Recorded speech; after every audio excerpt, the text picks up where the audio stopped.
ইব্রাহিম নবী আমার জন্য আগুনের মধ্যে ঝাঁপ দিছে গো।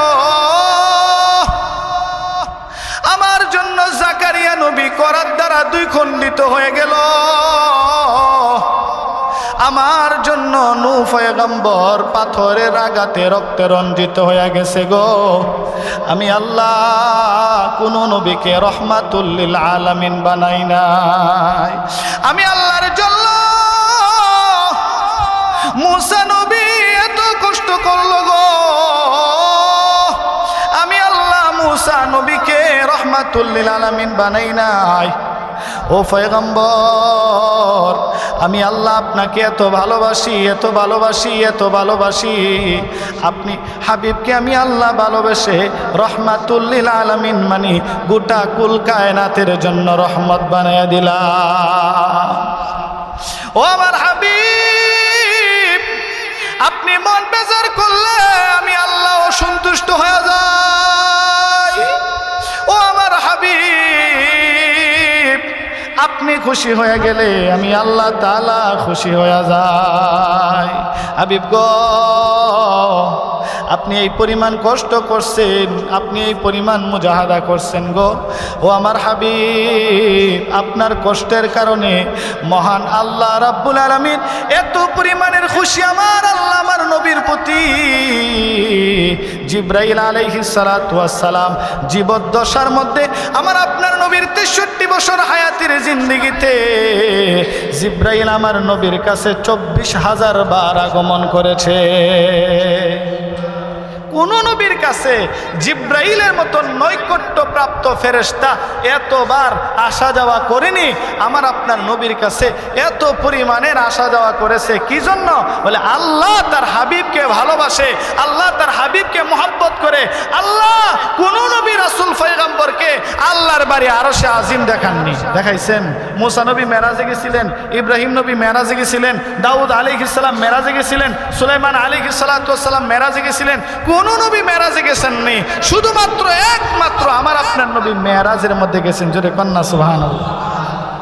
আমার আল্লাহ ভালোবেসে বলেন, হাবিব দুনিয়ার জমিনে আপনি কম কাঁদন কাঁদেন নাই।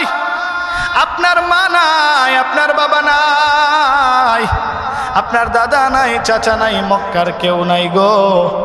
আপনার মন খারাপ, আপনি রাস্তা দিয়ে একা একা হাঁটেন মন খারাপ করে। হাবিব গো, আপনি মন খারাপ করবেন না। আমি আল্লাহ আমার বাড়ি আরশে আজিম আপনাকে দেখানোর দাওয়াত দিলাম। বুরাকের মাধ্যমে আমার নবীকে আরশে আজিম, জান্নাত, জাহান্নাম, সিদরাতুল মুনতাহা, সাত আসমান সব কিছু আমার আল্লাহ ঘুরায় দেখাইছেন। কি জন্য? আল্লাহ তার হাবিবকে ভালোবাসে। আল্লাহ বলেন, আমি আল্লাহ আমার নাম রাখলাম রব্বুল আলামিন। হাবিব গো, আপনার নাম রাখলাম আমি আল্লাহ রহমাতুল লিল আলামিন। সুবহানাল্লাহ। ইমামুল আউয়ালিন আল আখিরিন বহরে সদকা রহমাতাল লিল আলামিন। ও মুসলমান, আজকে আপনি আমি সেই নবীর উম্মত। জবান দিয়া বলি আমি সেই নবীর উম্মত। নামের আগে মোহাম্মদ শব্দ লাগাইয়া নিজেকে পরিচয় দিই আমি মোহাম্মদ নবীর উম্মত। নিজেকে মুসলমান হিসেবে গর্বিত নিজেকে মনে করি, নিজেকে নিয়ে গর্ববোধ করি আমি একজন মুসলমান। নিজেকে অনেক সময় নিজেকে নিয়ে অনেক প্রশংসা করি আমি একজন মুসলমান। কিন্তু আপনি আমি চিন্তা করছিনি এই মুসলমানিত্বের পিছনে আমার আপনার নবী কি পরিমাণ কষ্ট করেছে। যদি আমার আপনার নবী মক্কার কাফেরদের প্রস্তাবনার মধ্যে রাজি হইয়া যাইত, তাহলে এই পরিমাণ কষ্ট করতে হইতো না। কারণ মক্কার কাফেররা এসে আমার নবীর কাছে 3টা প্রস্তাবনা নিয়ে আসলো। ও আব্দুল্লাহর ছেলে মুহাম্মদ, তুমি যদি সত্য রাসূল হইয়া থাকো, সত্য নবী হইয়া থাকো গো, তাহলে আমাদের 3টা প্রস্তাবনা তুমি মেনে না।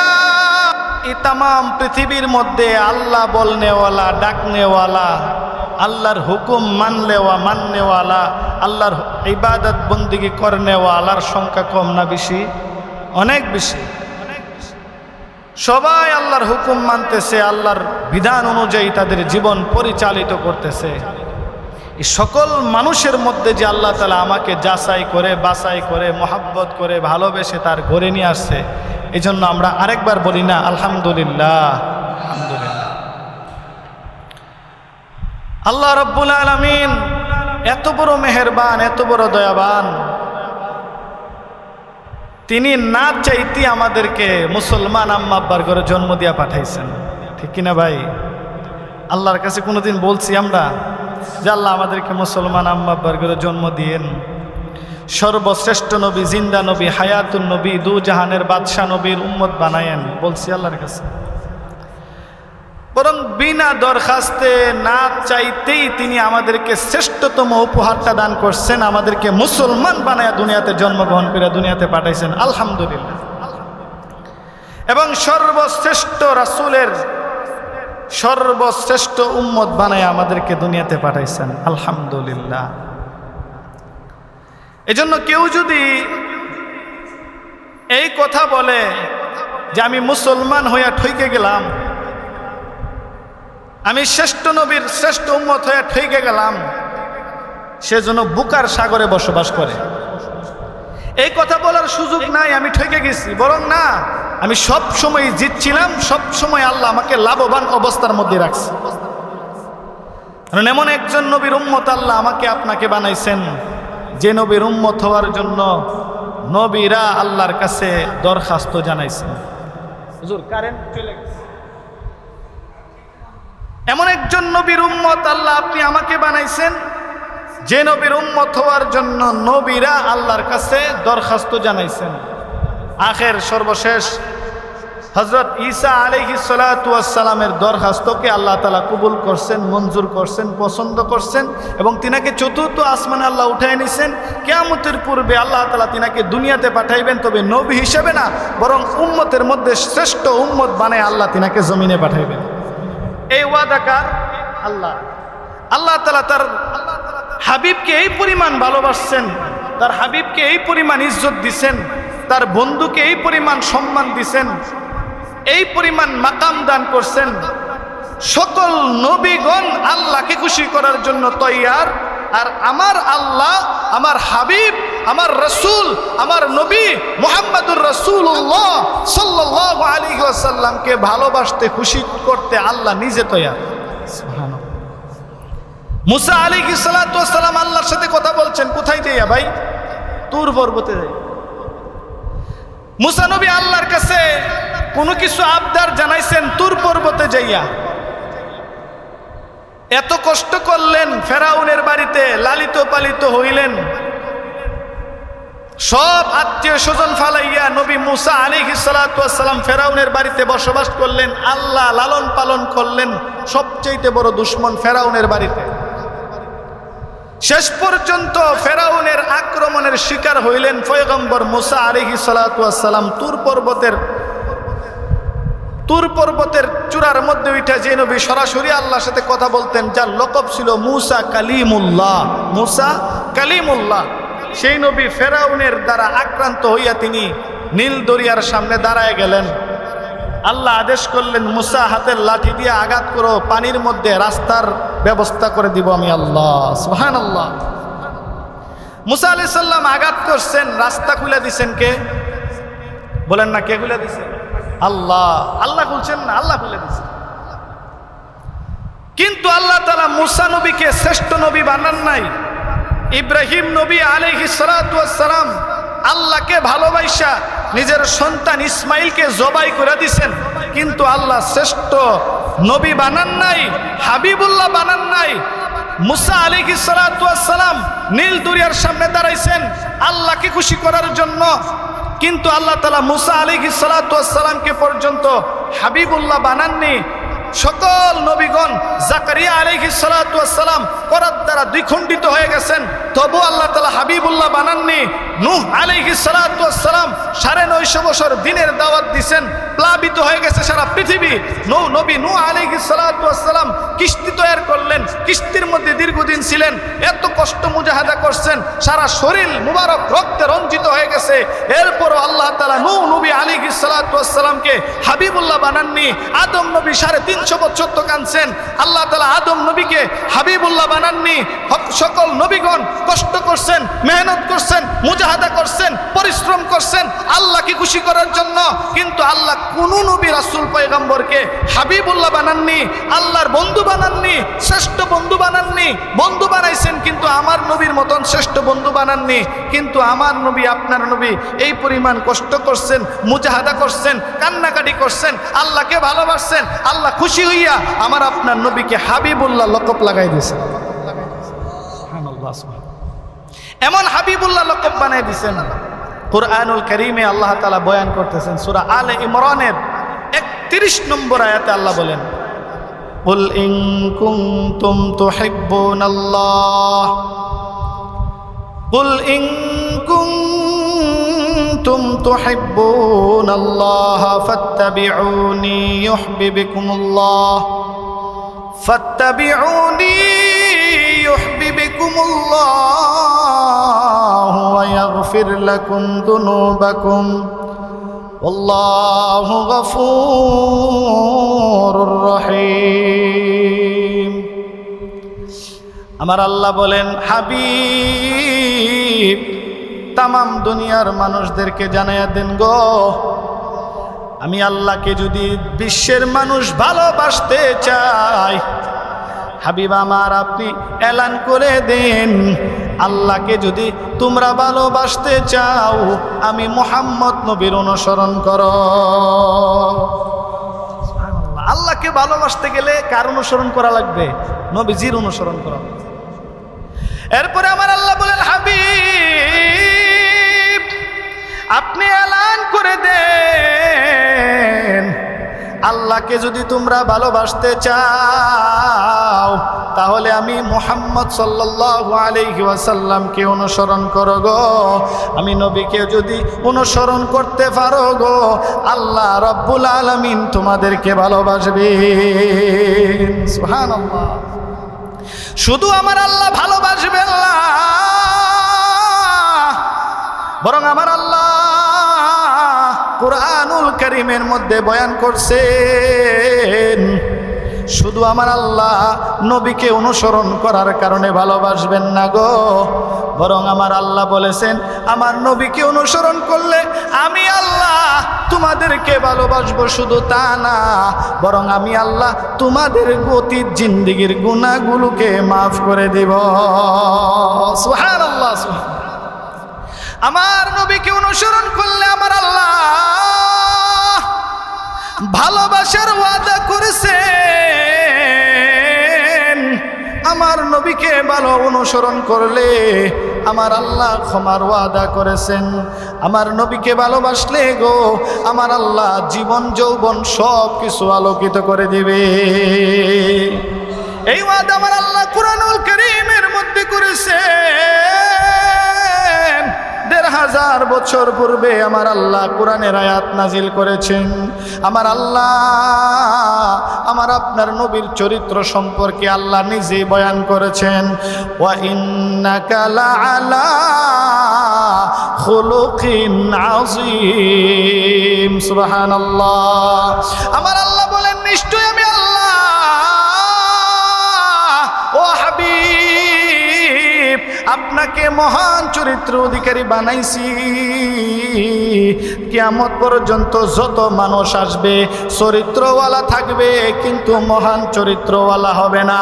কিয়ামত পর্যন্ত যত মানুষ পৃথিবীতে আসবে চরিত্রওয়ালা হবে, আখলাকওয়ালা হবে গো, সুন্দরওয়ালা হবে, সম্পদওয়ালা হবে গো, কিন্তু কাউকে আমার আল্লাহ মহান চরিত্রওয়ালা বানাবেন না।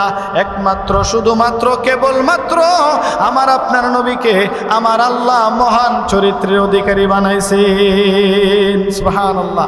এই ওয়াদা আল্লাহ তাআলা করেছেন। বাইরে মাছ সুইচটা মনে দিক দিয়ে দেওয়া, ওই দিক দিয়ে মনে সুইচটা দেওয়া। এই ওয়াদা আমার আল্লাহ তাআলা করছেন।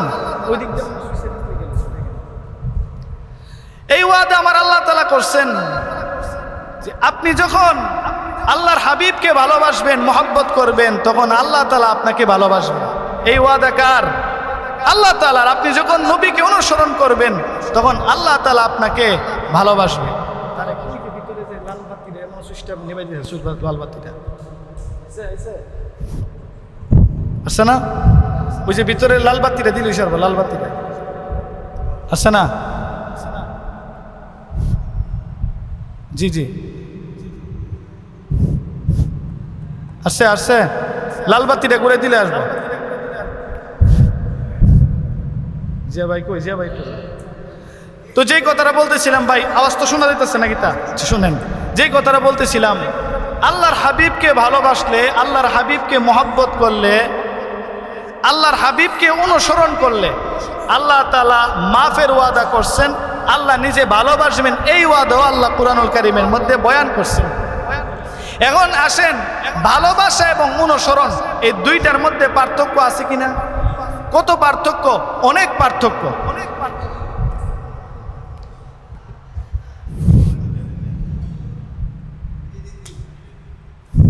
জি জি আসছে, বাইরে আওয়াজ যেতেছে, বাইরে বাইরে আওয়াজ যা, এখন বাইরে আওয়াজ যেতেছে।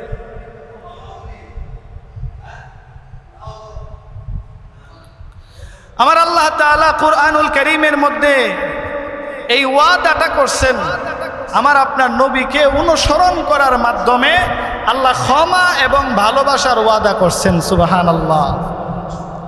এখন আসেন, আমার জীবনে আমি কাদেরকে অনুসরণ করতেছি, কাদেরকে আমার জীবনের সুপারস্টার বানাইয়া আমি তাদেরকে ফলো করে জীবন পরিচালিত করতেছি, এটাও তো বোঝার দরকার নাকি? তা এখন বর্তমান জমানার মধ্যে আমরা দেখি কেউ টিভির নায়ক নায়িকাদেরকে ফলো করে অনুসরণ করতেছে, তাদের স্টাইলে চুল কাটিং করে, তাদের স্টাইলে দাড়ি রাখে, তাদের স্টাইলে জামা কাপড় পরে, তাদের স্টাইলে হাঁটাচলা করে, এমনকি তাদের স্টাইলে কথাবার্তা পর্যন্ত বলে কিনা ভাই? বলে না? বলে। এখন আপনি তাদেরকে অনুসরণ করলেন, তাদেরকে মহব্বত করলেন, টিভির কোনো নায়ক নায়িকাদেরকে, চলচ্চিত্রের কোনো নায়ক নায়িকাদেরকে ভালোবাসলে, অনুসরণ করলে কি মাফের কোনো ওয়াদা আছে? মাফের ওয়াদা নাই। আল্লাহ ভালোবাসবেন এই ওয়াদা নাই। পৃথিবীর কাউকে ভালোবাসার দ্বারা, অনুসরণ করানোর দ্বারা আল্লাহ তাআলা ওয়াদা করেননি আমি তোমাকে ভালোবাসবো, তোমাকে ক্ষমা করব। একমাত্র শুধুমাত্র কেবলমাত্র আল্লাহর হাবিবকে অনুসরণ করার মাধ্যমে আল্লাহ ওয়াদা করছেন, আল্লাহ ওয়াদা করছেন আমি তোমাদেরকে ভালোবাসবো, ক্ষমা করে দিব, মাফ করে দিব। সুবহানাল্লাহ। আমার আল্লাহ তাআলা আমার আপনার নবী সম্পর্কে বলেছেন, ওগো আমার হাবিব, আমি আল্লাহ আপনাকে এমন মাকামের অধিকারী বানায় দিলাম গো। ও আমার হাবিব, আমি আল্লাহ এমন সম্মানের জায়গায় আপনাকে বসায়া দিলাম। ও আমার হাবিব,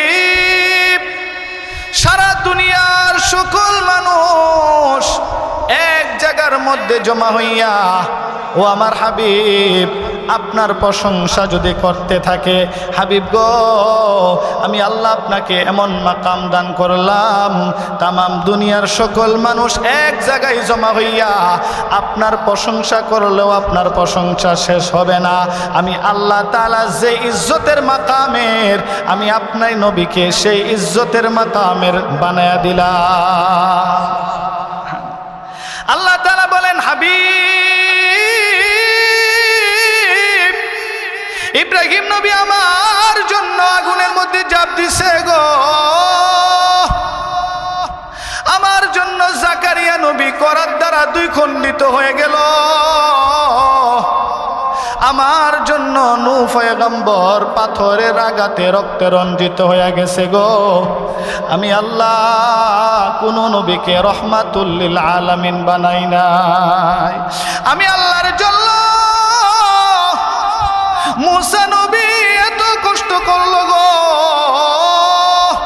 আমি আল্লাহ মুসা নবীকে রহমাতুল লিল আলামিন বানাই নাই।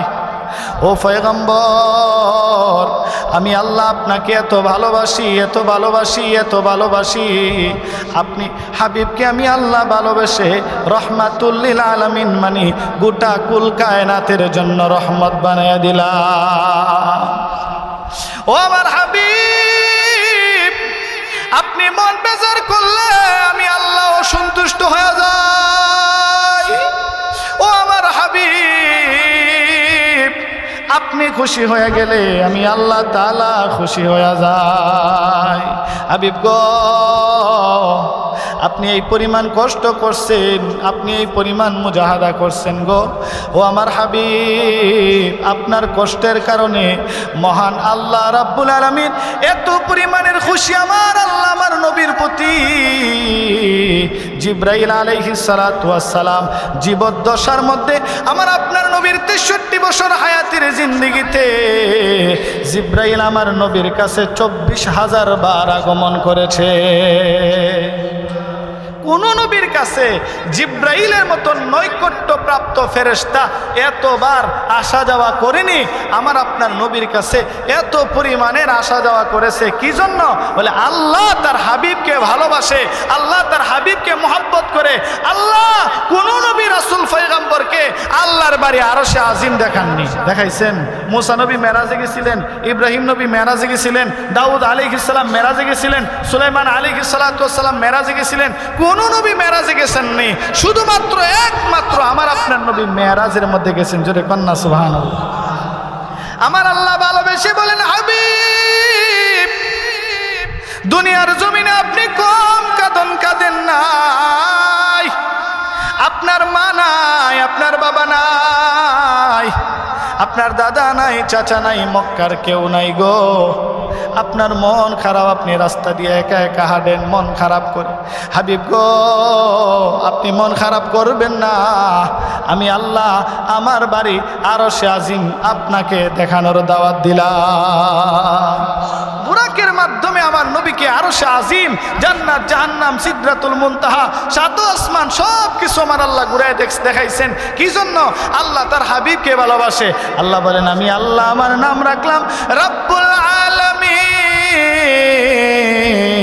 হাবিব গো আপনার নাম রাখলাম আমি আল্লাহ রহমাতুল লিল আলামিন। সুবহানাল্লাহ। ইমামুল আউয়ালিন আল আখিরিন বহরে সদকা রহমাতাল লিল আলামিন। ও মুসলমান, আজকে আপনি আমি সেই নবীর উম্মত, জবান দিয়া বলি আমি সেই নবীর উম্মত। নামের আগে মোহাম্মদ শব্দ লাগাইয়া নিজেকে পরিচয় দিয়ে আমি মোহাম্মদ নবীর উম্মত। নিজেকে মুসলমান হিসেবে গর্বিত নিজেকে মনে করি, নিজেকে নিয়ে গর্ববোধ করি আমি একজন মুসলমান। নিজেকে অনেক সময় নিজেকে নিয়ে অনেক প্রশংসা করি আমি একজন মুসলমান। কিন্তু আপনি আমি চিন্তা করছিনি এই মুসলমানিত্বের পিছনে আমার আপনার নবী কি পরিমাণ কষ্ট করেছে। যদি আমার আপনার নবী মক্কার কাফেরদের প্রস্তাবনার মধ্যে রাজি হয়ে যাইত, তাহলে এই পরিমাণ কষ্ট করতে হইতো না। কারণ মক্কার কাফেররা এসে আমার নবীর কাছে 3টা প্রস্তাবনা নিয়ে আসলো। ও আব্দুল্লাহর ছেলে মুহাম্মদ, তুমি যদি সত্য রাসূল হইয়া থাকো, সত্য নবী হইয়া থাকো গো, তাহলে আমাদের 3টা প্রস্তাবনা তুমি মেনে নাও। যদি 3টা প্রস্তাবনা মানতে পারো গো, তাহলে আমরা ওয়াদা দিলাম তোমার দিন গ্রহণ করিব। আমার নবী বলেন, কাফেরের দলেরা 3টা প্রস্তাবনা কি আমাকে শোনায় দাও। কাফেররা এসে বলে, মুহাম্মদ 1 নাম্বার প্রস্তাবনা, তুমি দ্বীনের দাওয়াত ছেড়ে দাও। ও মুহাম্মদ সাল্লাল্লাহু আলাইহি ওয়াসাল্লাম শুনিয়া নাও, দ্বীনের দাওয়াত ছাইরা দিবা, মক্কার সবচাইতে সুন্দরী মহিলা দ্বারা তোমাকে বিবাহ পড়ায়া দিব। 1 নাম্বার প্রস্তাবনা দিছে। ও মুহাম্মদ 2 নাম্বার প্রস্তাবনা শুনিয়া নাও, তুমি যদি কালিমার দাওয়াত ছাড়িয়া দাও, মক্কার সবচাইতে সেরা ধনী তোমাকে শিল্পপতি বানিয়ে দিব। ও মুহাম্মদ সাল্লাল্লাহু আলাইহি ওয়াসাল্লাম 3 নাম্বার প্রস্তাবনা শুনিয়া নাও, যদি তুমি কালিমার দাওয়াত ছাড়িয়া দাও, মক্কার সবচাইতে বড় লিডার সর্দার তোমাকে বানায়া দিব। 3টা প্রস্তাবনা নবীর কাছে কাফেররা নিয়ে আসছে। কি বলেন, আমাদের কাছে যদি 3টার যে কোনো একটা থাকতো আমরা কি করতাম? আমাদের 3টা প্রস্তাবনা দেওয়ার প্রয়োজন ছিল না। যদি বলতো শুধু এতটুকুই, তোমাকে বাংলাদেশের সবচেয়ে বড় ধনী বানায় দেবো, তুমি খ্রিস্টান হয়ে যাও, আল্লাহ তাআলাই জানে আমাদের যে ইমানের হালাত, কোন উত্তর দিতাম এটা আল্লাহু আলাম, আল্লাহই ভালো জানে, ঠিক কিনা ভাই? যদি এতটুকু বলতো বাংলাদেশের সবচেয়ে সুন্দরী নারী তোমার দ্বারা তুমি বিয়া করবা, তোমার বিয়া করে দেব, তুমি শুধু মুসলমানিত্ব ছেড়ে দাও, তাআলাই জানে আমাদের ইমানের যে হালাত বর্তমানে, আল্লাহ তাআলাই জানে আমরা কি উত্তর দিতাম। যদি এতটুকু বলতো সবচাইতে বড় ক্ষমতার চেয়ারটা এক কথায় বাংলাদেশের রাষ্ট্রপতি প্রধানমন্ত্রী তোমারে বানাই দেবো, মুসলমানই তো ছাইরা দাও, আল্লাহ তাআলাই জানে আমরা কি করতাম। আউযুবিল্লাহ। কিন্তু আল্লাহর হাবিব তিনার কাছে কাফেররা প্রস্তাবনা নিয়ে আসছে। তিনটা বড় বড় লিডাররা, মক্কার বড় বড় লিডাররা তিন প্রস্তাব লিয়েছে। আমার আপনার নবী বলেন, কাফেরের দলেরা শুনিয়ে নাও, তিনটা বড় বড় প্রস্তাবনা নিয়ে আসছো, এগুলো তোমাদের কাছে অনেক বড়, এগুলো তোমাদের কাছে অনেক বড় মূল্যবান। শোনো রে কাফেরের দলেরা, শুনিয়া নাও, এতক্ষণ যেগুলো বলছো এগুলো তোমাদের দ্বারা সম্ভব। এখন আমি নবী যা বলি তোমাদের দ্বারা সম্ভব না, এরপরও তোমাদের কাছে আমি নবী ফিরতি প্রস্তাবনা দিলাম।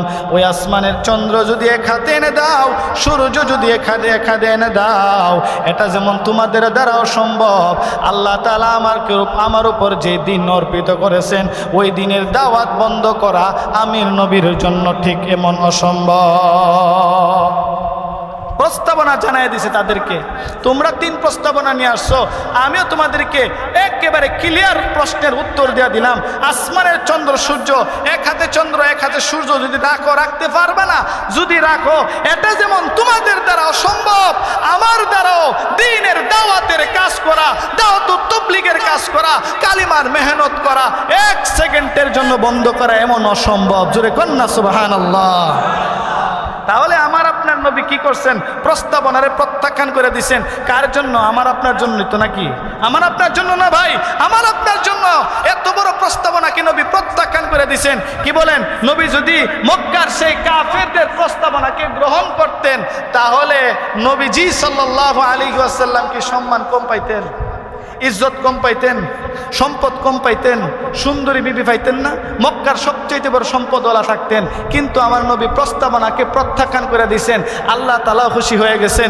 আমার আপনার নবী ওই জাবালে নূর নামক পাহাড়ের মধ্যে বসে আমার নবী কান্দেন। জিবরাইলের মতন ফেরেশতা হাজির হইয়া বলেন, ওগো আল্লাহর হাবিব, আপনি কাঁদবেন না, আল্লাহ তাআলা আপনার কান্না সহ্য করতে পারেন না গো নবী। আল্লাহ তাআলা আপনাকে জিজ্ঞাসা করছেন আপনি কেন কাঁদেন এখানের মধ্যে বসিয়া। আমার আপনার নবী বলে, জিবরাইল রে, আমি কান্দি কান্দি এই জন্য কান্দি, আমার গরিব এতিম উম্মতের কি হালাত হয়ে যাবে। আমি দুনিয়া থেকে বিদায় হয়ে গেলে আমার উম্মত কার কাছে যাবে? আমার উম্মত গরিব উম্মত রে জিবরাইল। আমার আল্লাহ ওই সময় জিবরাইলকে বললেন, ও জিবরাইল, আমার হাবিবকে বলো, আমার হাবিব যদি আমার কাছে চায়, আমি আল্লাহ গোটা জাবালে নূর পাহাড়কে স্বর্ণতে রূপান্তরিত করে দিব। হ্যাঁ, আমার নবী মক্কার সবচেয়ে বড় স্বর্ণ ব্যবসায়ী থাকবেন। পুরা পাহাড়কে স্বর্ণ বানায় দিব, নিচে চাকা লাগায় দিব, দড়ি নবীর হাতে উঠায় দিব। নবী পুরা মক্কা এলাকা আরব কান্ট্রি ঘুরবেন, স্বর্ণ বিক্রি করবেন, সবচেয়ে বড় স্বর্ণের মালিক থাকবেন। কিন্তু আমার আপনার নবী কি প্রস্তাবনা গ্রহণ করছেন? গ্রহণ করছেন। তিনি সাধারণ জীবন গঠন করছেন, সাধারণ জীবন গ্রহণ করছেন, এমন সাধারণ জীবন গ্রহণ করছেন। আরে আপনি তো মুসলমান হইছি, নবীর উম্মত হইছি, কিন্তু নবীর সিরাত, নবীর সুরত সম্পর্কে আমার আপনার ধারণা নাই। নবীজি কিভাবে ঘুমাইছেন, কিভাবে খানা খাইছেন, কিভাবে চলছেন, কিভাবে বলছেন, সাংসারিক জীবনে নবী কেমন ছিলেন, ব্যক্তিগত জীবনে নবী কেমন ছিলেন, পারিবারিক জীবনে নবী কেমন ছিলেন, এলাকাভিত্তিক জীবনে নবী কেমন ছিলেন, রাষ্ট্রীয় জীবনে নবী কেমন ছিলেন। নবীজির সিরত এবং সুরত, গোটা হায়াতের জিন্দেগিকে আল্লাহ তাআলা আয়না স্বরূপ কুরআনুল কারীম নাজিল করেছেন। নবীজির হাদিসগুলো, নবীজির জীবদ্দশার ইতিহাসগুলো আয়নার মতন পরিষ্কার হয়ে আছে উম্মতের মাঝে। কিয়ামত পর্যন্ত নবীজির সিরত এবং সুরত, নবীজির উঠা বসা, কথাবার্তা, চলাফেরা সবগুলো সারা পৃথিবীর মানুষের জন্য রোল মডেল হয়ে আছে। কথা কোন ঠিক কিনা? শুধু মুসলমানের জন্য না ভাই, যে আমরা মুসলমান, মুসলমানের জন্য বুঝি নবীজির আদর্শ না, নবীর আদর্শ সকলের জন্য। ঠিক কিনা ভাই? শুধু মুসলমানের জন্য না, ইহুদিদের জন্য, খ্রিস্টানের জন্য, নাসারাদের জন্য, রাম বাম কোন কাফের মুশরিক এমনকি আল্লাহর অস্তিত্ব বিশ্বাস করে না এমন নাস্তিক মুরতাদের জন্য আমার নবীর আদর্শ রোল মডেল। কথা কোন ঠিক কিনা? নবীর আদর্শ রোল মডেল কিনা ভাই? নবীর আদর্শ রোল মডেল। এখন কাফেররা পর্যন্ত রিচার্জ করতেছে, এগুলো রিচার্জ করে তারা এখন তত্ত্ব দিচ্ছে আল্লাহর নবী যা জীবদ্দশায় করছেন, যা করতে আদেশ করেছেন, যা করার সামর্থ্য দিছেন, সমর্থন দিছেন, প্রত্যেকটা করার পিছনে ছিল, প্রত্যেকটা আদেশ নিষেধ সমর্থনের পিছনে ছিল উম্মতের জন্য শুধু নয়, তাম পৃথিবীর মানুষের জন্য খায়ের বরকত কল্যাণ। কথা কোন ঠিক কিনা? নবীজি হাঁচি দিছেন, হাঁচি উঠে না, হাঁচি দিছেন। হাঁচির পরে কি বলতে হয় ভাই? বলেন না, কথা বলেন না, কি বলতে হয়? আলহামদুলিল্লাহ। এখন বৈজ্ঞানিকরা রিচার্জ করছেন, হাঁচি দেওয়ার পরে ১৫০০ বছর পূর্বে আল্লাহর হাবিব আলহামদুলিল্লাহ প্রশংসনীয় শব্দ কেন বলছেন। এখন তারা রিচার্জ করে দেখছেন একজন মানুষ হাঁচি দেওয়ার সাথে সাথে তার মুখ থেকে লক্ষ লক্ষ পরিমাণ ব্যাকটেরিয়া এবং জীবাণু বের হয়ে যায়। জোরে কন্যা সুবহানাল্লাহ। আল্লাহর হাবিব তো সায়েন্টিস্ট ছিলেন না, ওই সময় এই সিস্টেমের সায়েন্টিস্টের লেখাপড়া করেননি, তিনি তথ্য প্রযুক্তির সিস্টেমে লেখাপড়া করেননি, তিনি কোনো বৈজ্ঞানিক ছিলেন না। তো কিভাবে তিনি জানছেন? আল্লাহ তাআলা জানায় দিয়েছেন, এই জন্য আল্লাহর হাবিব জানছেন উম্মতের মাঝে, তখনই তিনি প্রকাশ করে রেখেছেন। জোরে কন্যা সুবহানাল্লাহ। তাহলে আল্লাহর হাবিব প্রত্যেকটা কাজ করছেন উম্মতের জন্য অনুকরণীয়, উম্মতের জন্য অনুসরণীয়। আল্লাহর হাবিব খানা খাইছেন কিভাবে, ঘুমাইছেন কিভাবে, আল্লাহ রাসূল কিভাবে হাসছেন, কিভাবে চলছেন, কথা বলার সময় কিভাবে কথা বলছেন, প্রত্যেকটা কাজ উম্মতের জন্য অনুসরণীয়, অনুকরণীয়। কথা কোন ঠিক কিনা? এমনকি একটা মানুষের সাথে একটা মানুষ যখন কথা বলবে, কিভাবে কথা বলবে সেই পদ্ধতিতেও আল্লাহর হাবিব দেখায় দিয়েছেন, প্র্যাকটিক্যাল দেখায় দিয়েছেন। আপনাকে কেউ ডাক দিল, আপনার সাথে কেউ কথা বলতে চাচ্ছে, সে আগায় আসছে আপনার সাথে কথা বলার জন্য, আল্লাহর হাবিব দেখায় দিয়েছেন একজন মানুষ তোমার সাথে কথা বলার জন্য আসতেছে, তুমি তার সাথে কিভাবে কথা বলবা। একজন মানুষ তোমার সাথে দেখা করতে আসতেছে, তুমি তার সাথে কিভাবে সৌজন্যের সাক্ষাৎ করবা, প্র্যাকটিক্যাল দেখায় দিয়েছেন। কেউ একজন, আপনি বসে আছেন, কেউ একজন আগে আসতেছে, আপনি কি করবেন? বসেই থাকবেন না তার সম্মানার্থে একটু আপনিও আগে যাবেন? আপনিও আগে গেলেন। এটা আল্লাহর হাবিবের সুন্নত। কেউ আপনাকে ডাক দিতেছে, আপনি শুধু চোখ ঘুরে চাইবেন না পুরা মাথা ঘুরে চাইবেন? পুরা মাথা ঘুরে চাইবেন। কেন? এটা হইল নবীর সুন্নত। আল্লাহর হাবিব প্রত্যেকটা জিনিস, একটা জামা পরবেন, আগে কি ডান হাত ঢুকাবেন না বাম হাত ঢুকাবেন, আল্লাহর নবীর সুন্নত শিখিয়ে দিছে। জামা পরবা, ডান হাত দিয়ে জামা পরো, ডান হাত আগে ঢুকাও। আল্লাহর নবী বলছেন জুতা পরতেছো, জুতার মধ্যে নবীর সুন্নত আছে। ও উম্মত, জুতা পরতেছো, আগে ডাইন পাও রাখো, বাম পাও রাখো, এরপরে ডাইন পাও ঢুকায় দাও। প্রত্যেকটা কাজকে তুমি ডান দিক থেকে আরম্ভ করো, নবীর সুন্নত দিয়া তোমার জীবনটাকে সাজাও। খানা পিনা শুরু করো নবীর সুন্নত দিয়া, ঘুমের মধ্যে যাইবা, বিছানার মধ্যে শুইবা, নবীর সুন্নত দিয়া তুমি ঘুম শুরু করো। রাস্তা দিয়ে হাঁটতেছো, নবীর সুন্নত দিয়া রাস্তা দিয়ে হাঁটো, তোমার গোটা জিন্দেগি সুন্নত দিয়া সাজাও।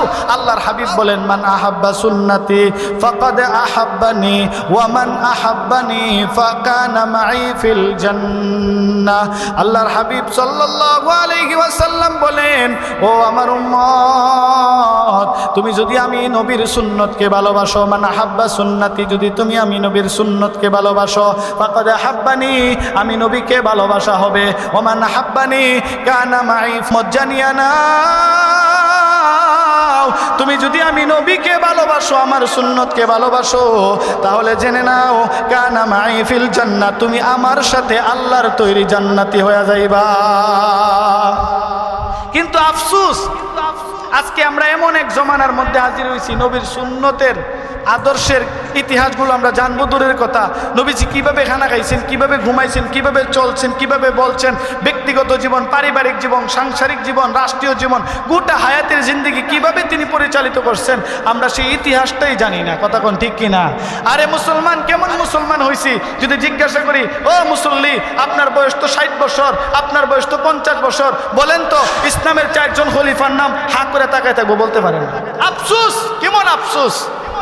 ইসলামের 4 জন খলিফার নাম আমি জানি না, আমি নিজের মুসলমান দাবি করি, আবার বুক টান দিয়ে আমি মুসলমান। যদি বলি বলেন শ্রেষ্ঠতম সাহাবীর নাম কি, 4 জন শ্রেষ্ঠতম সাহাবীর নাম বলতে পারবে না।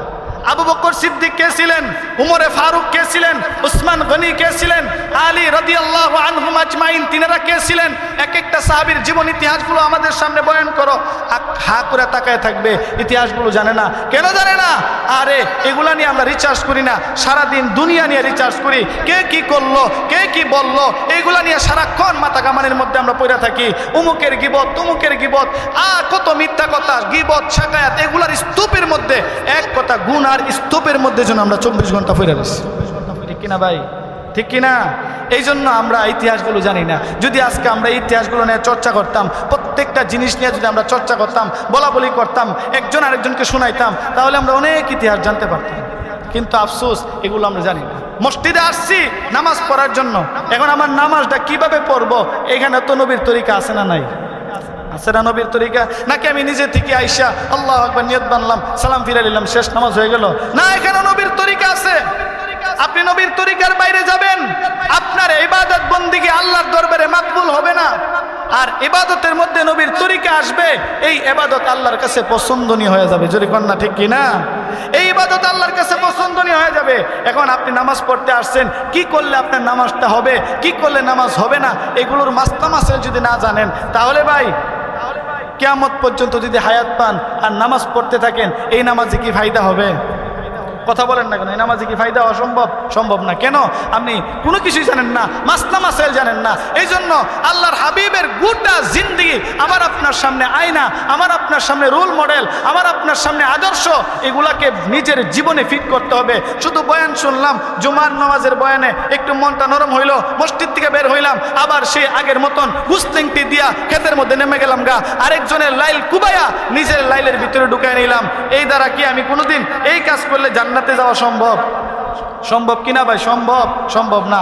আল্লাহর হাবিব গোটা জিন্দেগি উম্মতের জন্য সব কিছু ক্লিয়ার করে দিছে।